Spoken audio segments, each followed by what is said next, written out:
मेहनत का फल बहुत समय पहले की बात है। एक छोटे से गांव में करण नाम का एक गरीब लड़का रहता था। उसके पिता खेतों में मजदूरी करके परिवार का पालन पोषण करते थे और माँ घर गृहस्थी संभालती थी।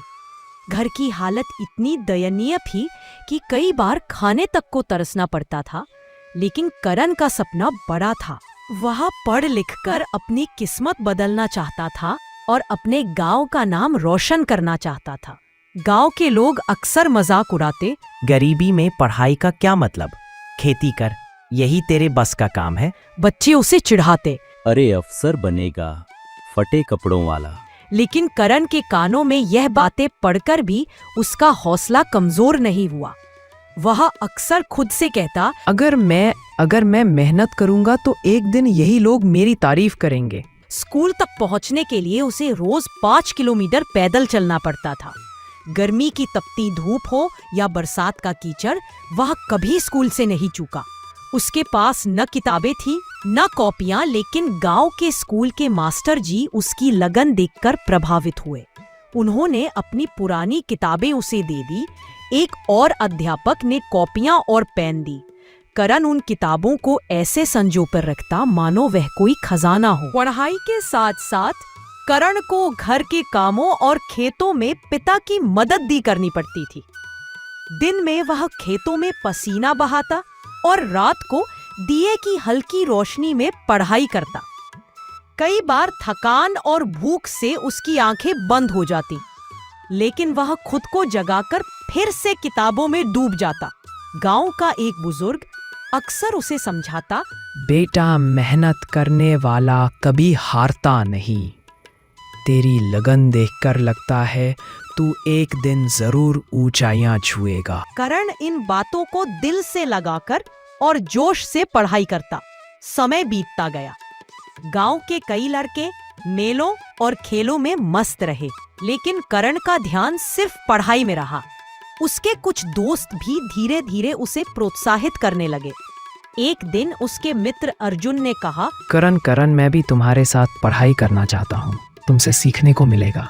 यह सुनकर करण खुश हुआ और दोनों एक साथ पढ़ाई करने लगे। वर्षों की कठिन मेहनत के बाद करण ने शहर में बड़े विद्यालय में दाखिला लिया।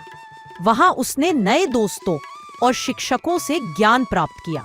उसने विज्ञान, गणित और साहित्य में उत्कृष्ट प्रदर्शन किया। उसकी मेहनत और लगन की मिसाल पूरे स्कूल में देने लगी। कई बार उसे आर्थिक कठिनाइयों और सामाजिक भेदभाव का सामना करना पड़ा, लेकिन करण ने कभी हार नहीं मानी। आखिरकार बोर्ड परीक्षा का परिणाम आया और करण ने पूरे जिले में पहला स्थान प्राप्त किया। अखबारों में उसकी तस्वीर छपी, रेडियो पर उसका नाम लिया गया, गांव भर में मिठाइयां बांटी गईं। वही लोग जो पहले उसका मजाक उड़ाते थे अब गर्व से कहते, करण हमारा बेटा है। लेकिन करण ने सफलता पाकर घमंड नहीं किया। उसने सबसे पहले गांव में एक बड़ी लाइब्रेरी बनवाई, ताकि गांव का हर बच्चा किताबों की कमी के कारण अपना सपना अधूरा ना छोड़े। उसने बच्चों को मुफ्त पढ़ाना शुरू किया और अपने शिक्षकों का आभार व्यक्त किया। धीरे धीरे गांव का माहौल बदलने लगा। बच्चे पढ़ाई की ओर आकर्षित होने लगे। गांव के लोग शिक्षा को सम्मान की नजर से देखने लगे। करण ने आगे की पढ़ाई पूरी की और एक बड़े अधिकारी बन गया। जब वह पहली बार अपनी कार से गांव लौटा तो पूरा गांव उसे देखने उमड़ पड़ा। माता पिता की आंखों में खुशी के आंसू थे। वह गांव के चौपाल में खड़ा हुआ और सबको प्रेरित करते हुए बोला, दोस्तों, गरीबी कोई अभिशाप नहीं है। असली बाधा हमारी सोच और आलस है। मेहनत, धैर्य और लगन हो तो कोई सपना अधूरा नहीं रहता। मैंने सफलता पाई क्योंकि मैंने हार मानना कभी नहीं सीखा। अब मैं चाहता हूँ कि इस गांव का हर बच्चा अपने सपनों को सच करे। वहीं गांव के मुखिया ने भी करण को देखा और गर्व से कहा, करण, तुम्हारी लगन और मेहनत ने पूरे गांव का मान बढ़ाया है। अब गांव के बच्चे भी तुम्हारी कहानी से प्रेरित होंगे। करण की कहानी ने गांव के माहौल को पूरी तरह बदल दिया। अब बच्चे पढ़ाई में समय बिताते, खेलों के साथ साथ ज्ञान अर्जित करते।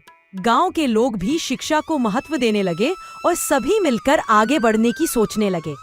कई वर्षों बाद करण ने गांव में एक स्कूल और सामुदायिक केंद्र खोला। यहाँ पर बच्चे न केवल पढ़ाई करते बल्कि खेल, कला और विज्ञान में भी अपनी प्रतिभा दिखा सकते थे। गांव में विकास और शिक्षा का नया युग आया। करण के जीवन में रिश्तों की भी महत्वपूर्ण भूमिका थी। उसकी मित्रता, शिक्षक, परिवार और गांव के बुजुर्गों का मार्गदर्शन उसे हर कदम पर प्रेरित करता रहा। सीख मजाक उड़ाने वाले बहुत मिलेंगे, लेकिन मेहनत करने वाला ही असली विजेता होता है। कठिनाइयां कितनी भी हो, अगर हिम्मत, धैर्य और लगन हो तो हर सपना सच किया जा सकता है। मेहनत, समर्पण और शिक्षा से न केवल व्यक्ति बल्कि पूरे समाज की जिंदगी बदल सकती है।